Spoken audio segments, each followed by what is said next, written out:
In this video, I'm going to tell you about brainstorming. I've worked on a lot of different projects and many different roles over the years, some like at a corporate level when I had a corporate job, and then I've worked on my own projects over the last few years. And I'm I'm a recovering perfectionist. So I used to really want to have things, perfect, to be redundant. I wanted things to be just right. And a lot of times, especially like someone with a technical or engineering background like myself, it's like you don't want to commit anything to paper. You don't want to make a wrong decision.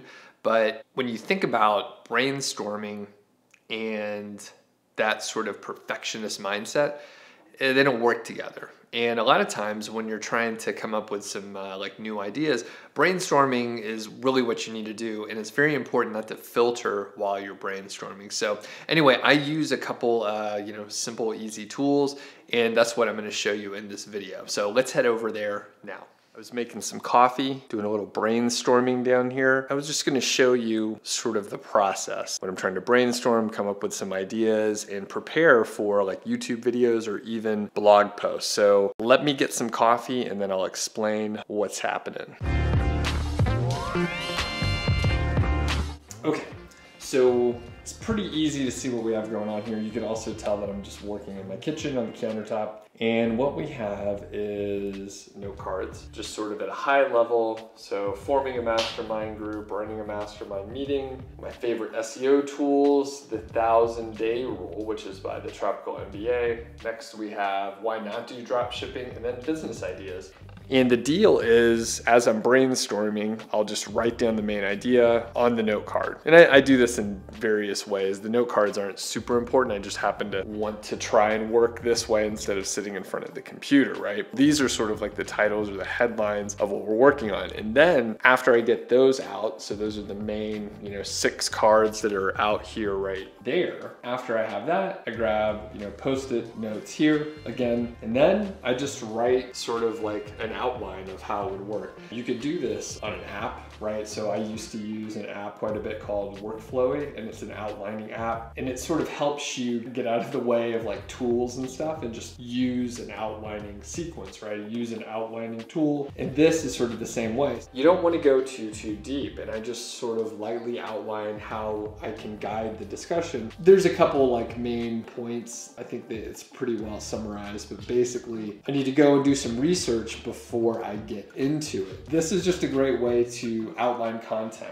It's super cold outside today. You can hardly see, but it's either 1 or 0 degrees, maybe negative, and the wind is blowing really hard. So it's super cold. That's why I'm sort of still bundled up in here. I just came inside. So content, it used to be a big problem for me because I would try to write a paragraph or write something, and I would try to make it perfect as I was going on. So what would happen is I would write the first sentence, then go back and change the first couple words, and then write the second sentence. And as I kept going, it was just moving so slow. So I would write half a page or so, and it would take me, 2 hours. But for me, it's much better to get the ideas out of my head, and then I could evaluate and process them later. So writing out these ideas on note cards and Post-it notes, it limits your space. If you're using a marker, you can't write that many details. It's just helpful to get out the main ideas and then go back and add the details. In fact, I know that quite a few people, when they're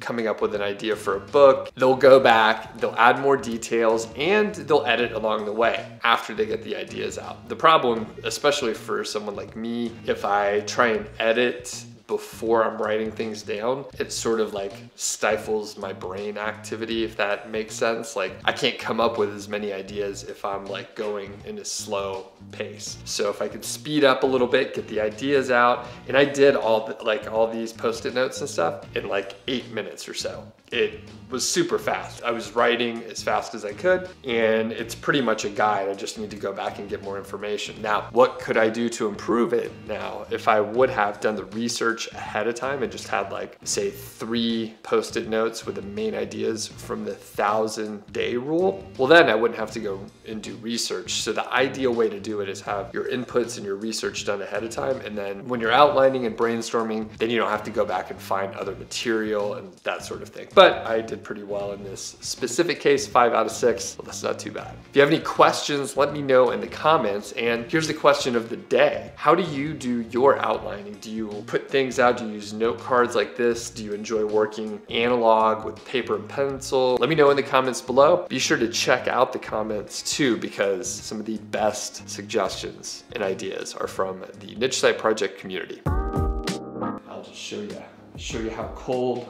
it looks out there.